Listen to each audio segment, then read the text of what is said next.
Sir ఇప్పుడు తులారాశి వాళ్ళది వాళ్ళు 100 కోట్లకు సంపాదిస్తున్నారని చెప్తున్నారు సార్. ఓకే. ఇప్పుడు ఇంట్లో ఒక ఫ్యామిలీ తీసుకుంటే తల్లిదండ్రి పిల్లలు. సో తల్లిదండ్రులు ఇద్దరిది తులారాశి కాదు, వాళ్ళ పిల్లలది తులారాశిలో జన్మించిన వాళ్ళైతే ఈ పిల్లల ద్వారా తల్లిదండ్రులకి ఏమైనా బెనిఫిట్ కానీ వీళ్ళ ద్వారా వాళ్ళకి ఏమైనా డెవలప్మెంట్ ఏమైనా వస్తుందా? ఉంటుంది. ఎందుకంటే ఇప్పుడు ఇంట్లో తల్లిదండ్రులది తులారాశి కాదు. చిన్న పుట్టినటువంటి పిల్లలు ఒక 5 సంవత్సరాలు 6 సంవత్సరాల పిల్లోడిది ఒక తులారాశి. అవునండి. మరి ఈ తులారాశిలో పుట్టినటువంటి ఈ అమ్మాయికి సంపాదించడం ఎట్లా వస్తుంది? అమ్మాయి చదువుకుంటుంది, ఆమె జ్ఞానం ఉండదు. ఇప్పుడు ఉండదు.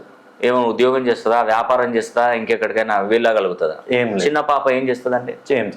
ఏం చేయలేదు. తులారాశిలో పుడితే మరి ఆ అమ్మాయికి రావాలి కదా లాభం, ఆ కుటుంబంలో పుట్టింది కాబట్టి. ఎలా వస్తుందని మీరు ఒక డౌట్ ఖచ్చితంగా అడుగుతారో అడగండి. No problem.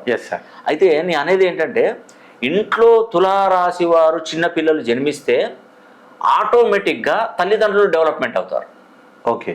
ఎందుకంటే ఇప్పుడు ఒక పిల్లోడు ఉన్నాడు, వాడికి మంచి బట్టలు కొనిపెట్టాలి, మంచి తిండి తినిపించాలి, మంచి కాలేజీలో మన స్కూల్లో జాయిన్ చేయించాలి, వానికి అవసరానికి కొద్ది గోల్డ్ చైన్ చేయించాలి, మంచి పట్టీలు పెట్టియాలి. ఇవన్నీ తల్లిదండ్రులు ఇస్తేనే అమ్మాయికి అందుతాయి.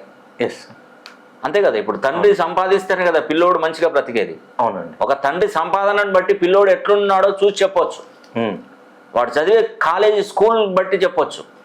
వాడు వేసుకునే బట్టలను బట్టి, వాడు పెట్టుకునే ఉంగరాలను బట్టి చెప్పొచ్చు. తండ్రి స్థితి ఎంత స్థితిలో ఉన్నారు, వాడు తిరిగే కార్లలో చెప్పొచ్చు. అవునండి.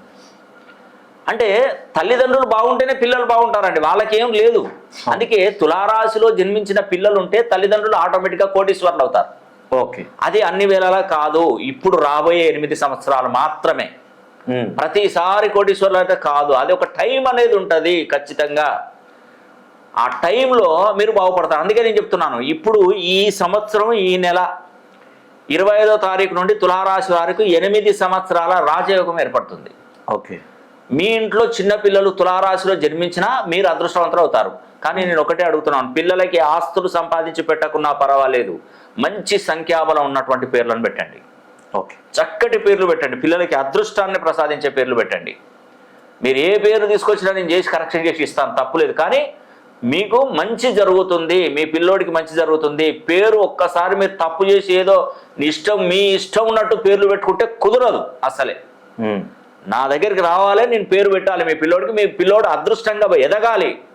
ఆ పిల్లవాడిని చూస్తే 10 మంది సెల్యూట్ కొట్టే అంత స్థాయిలో ఉండాలి పిల్లవాడు. అది నేను కోరుకునేది.